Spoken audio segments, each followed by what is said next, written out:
ଆଜି ହଜବେଣ୍ଡଙ୍କ ପାଇଁକି ଏ ଯେଉଁ ଲଞ୍ଚ ବକ୍ସଟା ବନେଇକି ଦେଇଛି ସେଇଟା ମୁଁ ସବୁଠୁ ରାଗିକି ବନେଇଛି।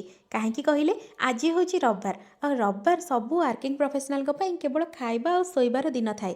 ହେଲେ ଆମେ ଯେହେତୁ ଆଗ ଘରଣୀ ତାପରେ ୱାର୍କିଂ ପ୍ରଫେସନାଲ, ସେଥିପାଇଁ କି ଆମ କାମ ଭିତରେ କପଡ଼ା ସଫା କରିବା, ଘର ସଫା କରିବା, ଘରର ଅଳନ୍ଧୁ ଝାଡ଼ିବା, ଏମିତି ଆହୁରି ବହୁତ ସାରା ଛୋଟ ମୋଟ କାମ ସବୁ ସାମିଲ ହେଇକି ଥାଏ।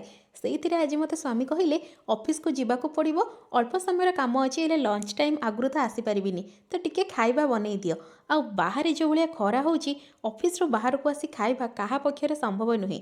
ତାପରେ ଅଫିସର କ୍ୟାଣ୍ଟିନରେ ଯେଉଁ ଭଳିଆ ଖାଇବା ମିଳୁଛି, କେବଳ ତେଲ ଆଉ ମସଲା।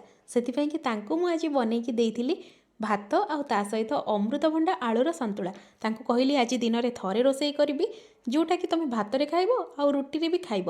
ସେ ହଁ ମାରିଲେ, ସେଥିପାଇଁ କି ଆଜି ସନ୍ତୁଳା କରିଥିଲି, ତା ସହିତ କରିଥିଲି କଞ୍ଚା କଦଳୀ ଆଳୁର ଭଜା, ଆଉ ଅଳ୍ପ ବଡ଼ି ଯେଉଁ ଭାଜିଥିଲି ପକାଇବା ପାଇଁକି ଏଇ ଅମୃତଭଣ୍ଡା ସନ୍ତୁଳାରେ, ସେ କହିଲେ ସେଗୁଡ଼ାକ ସେଇଥିରେ ପକାଅନି, ଅଲଗା ଦେଇଥାଅ, ମୁଁ ଖାଇଲା ବେଳେ ପକେଇକି ଖାଇବି।